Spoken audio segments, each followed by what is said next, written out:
بسم اللہ الرحمن الرحیم یا ایہا الذین آمنوا اتقوا اللہ ولتنظر نفس ما قدمت لغد واتقوا اللہ ان اللہ خبیر بما تعملون۔ اے ایمان والو، اللہ سے ڈرتے رہو اور ہر شخص کو دیکھنا چاہیے کہ اس نے کل یعنی آخرت کے لیے کیا سامان بھیجا ہے، اور ہم پھر کہتے ہیں کہ اللہ سے ڈرتے رہو، بے شک اللہ تمہارے سب اعمال سے خبردار ہے۔ بسم اللہ الرحمن الرحیم، الحمد للہ رب العالمین، والصلاة والسلام على اشرف الانبیاء والمرسلین وعلى آلہ واصحابہ اجمعین ومن تبعہم بإحسان الى یوم الدین۔ قابل صد احترام حضرات شائقین و شائقات سچا پیغام، السلام علیکم ورحمۃ اللہ وبرکاتہ۔ آج کی محفل میراث النبی کے نورانی پروگرام میں آپ کا استقبال ہے۔ اہلا و سہلا مرحبا۔ ہم آپ تمام حضرات و مستورات کا خیر مقدم کرتے ہیں۔ محترم حضرات و خواتین، تعلیم کا آغاز ہو رہا ہے۔ سب سے پہلے آداب تعلیم کا لحاظ کرتے ہوئے تعلیم کی طرف متوجہ ہو جائیں۔ پورے دھیان سے سننا، عمل کی نیت سے سننا اور تبلیغ کی نیت سے سننا، یعنی سنی ہوئی باتیں دوسروں تک پہنچانے کے جذبے سے سننا۔ چند خاص آداب تعلیم ہیں، امید ہے کہ آپ حضرات ان آداب کا ضرور خیال رکھیں گے۔ جزاکم اللہ۔ بسم اللہ الرحمن الرحیم۔ خرچ کرنے کی دو قسمیں ہیں۔ نمبر 1 انفاق محدود، نمبر 2 انفاق غیر محدود۔ انفاق محدود یعنی آپ نے اللہ کے نام پر کسی بھوکے کو کپڑے دیا یا کھانا کھلایا، کسی پیاسے کو پانی پلا دیا، کسی بیمار کا علاج کرا دیا، کسی بیوہ اور یتیم کو راشن دے دیا، یہ سب مدد اور تعاون ہے۔ یہ وقتی ضروریات ہے، وقت کے ساتھ اس کا ثواب بھی ختم ہو جاتا ہے۔ یعنی آپ نے کسی کو کھانا کھلایا، جس وقت آپ نے اس کو کھانا دیا تھا اس وقت جو ثواب ملا ہے آپ کے اخلاص کی بنیاد پر وہی ثواب ہے، مستقل ہمیشہ ثواب نہیں ملے گا۔ انفاق غیر محدود، ایسا خرچ کرو کہ قیامت تک تمہیں ثواب ملتا رہے گا، بندوں کو بھی فائدہ ہوتا رہے گا۔ اس کی روشنی میں رسول اکرم صلی اللہ علیہ وسلم نے ارشاد فرمایا، اذا مات الانسان انقطع عنه عمله الا من ثلاثة الا من صدقة جاریة او علم ينتفع به او ولد صالح يدعو له۔ جب انسان فوت ہو جائے تو اس کا عمل منقطع ہو جاتا ہے، سوائے 3 اعمال کے وہ منقطع نہیں ہوتے۔ صدقہ جاریہ یا ایسا علم جس سے فائدہ اٹھایا جائے، یا نیک بیٹا جو اس کے لیے دعا مانگے، دعا کرے۔ انسان زندگی میں اپنی آخرت کے لیے جو بھی اعمال کرتا ہے وہ تو کرتا ہے، لیکن مرنے کے بعد اس کا دفتر اعمال نامے والا بند ہو جاتا ہے۔ اچھائی لکھی جائے گی، نہ کوئی برائی لکھی جائے گی۔ ہاں، اب وہ مرنے کے بعد بھی اپنے کھاتے میں نیکیاں پہنچانا چاہتا ہے تو 3 کام اس کے لیے ہے۔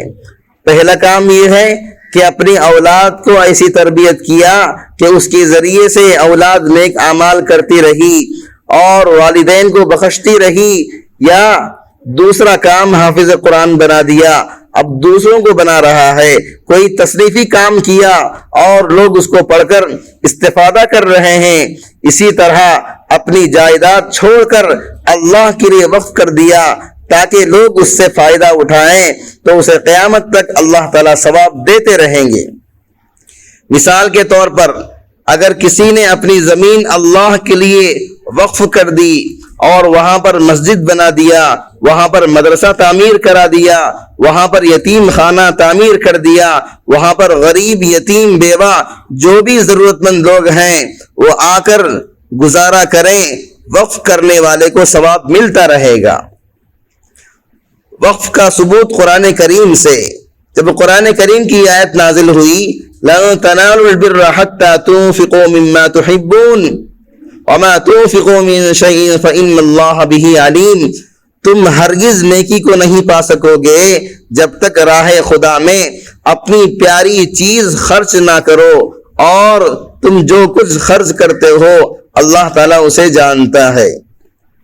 تو صحابہ کرام کو جب معلوم ہوا کہ حقیقی نیکی اور کار خیر یہ ہے کہ آدمی اپنی پسندیدہ چیز اللہ کے راستے میں پیش کرے، تو کوئی صحابی اپنا باغ پیش کر رہا ہے، کوئی کنواں پیش کر رہا ہے، کوئی اپنی زمین وقف کر رہا ہے۔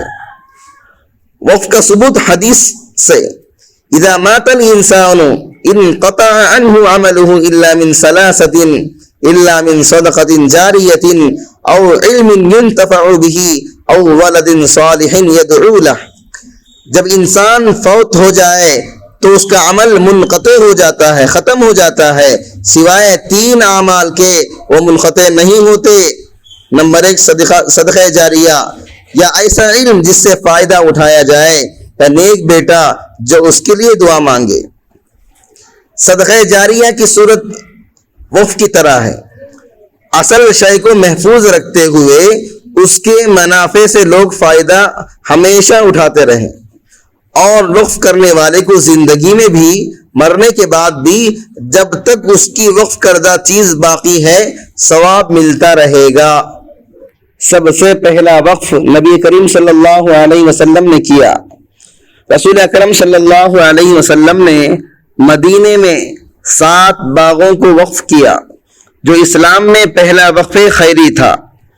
یہ باغ مخیریق نامی ایک یہودی کا تھا، جو ہجرت نبوی کے 32ویں ماہ کے آغاز میں اس وقت مارا گیا جب وہ غزوہ احد میں مسلمانوں کے ساتھ شریک قتال تھا۔ اس نے وصیت کی کہ اگر میں مارا جاؤں تو میرے اموال محمد صلی اللہ علیہ وسلم کے ہوں گے، وہ انہیں اللہ کی مرضی سے صرف کریں گے۔ احد کے دن یہودیت پر ہی وہ مارا گیا۔ رسول اکرم صلی اللہ علیہ وسلم نے فرمایا مخیریق اچھا یہودی تھا۔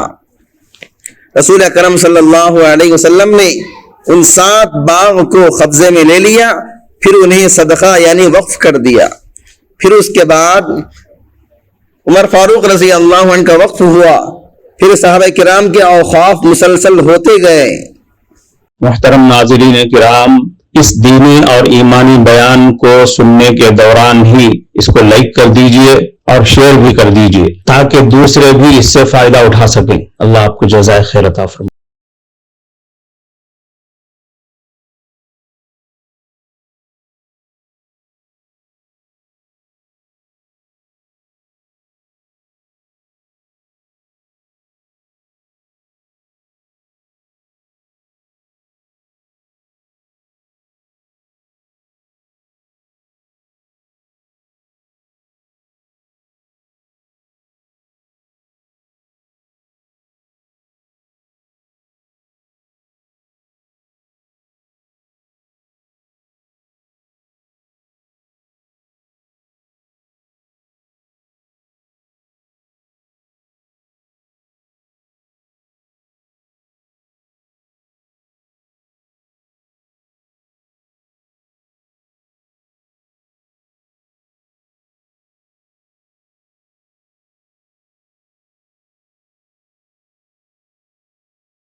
کفارہ مجلس کی دعا پڑھ لیجئے. سبحانک اللہم و بحمدک اشہد ان لا الہ الا انت استغفرک و اتوب الیک. معزز شائقین و شائقات سچا پیغام، آپ کو اندازہ لگ گیا ہوگا کہ یہ مضمون کتنا اہم ہے اور کس قدر فائدہ مند ہے. کم سے کم درجے میں سوشل میڈیا کے ذریعے سے بھی ہم اس کو زیادہ سے زیادہ شیئر کریں گے تو دعوت کے فریضے کی کوششوں میں ہم بھی اپنا کچھ حصہ ڈالنے والے بن سکتے ہیں.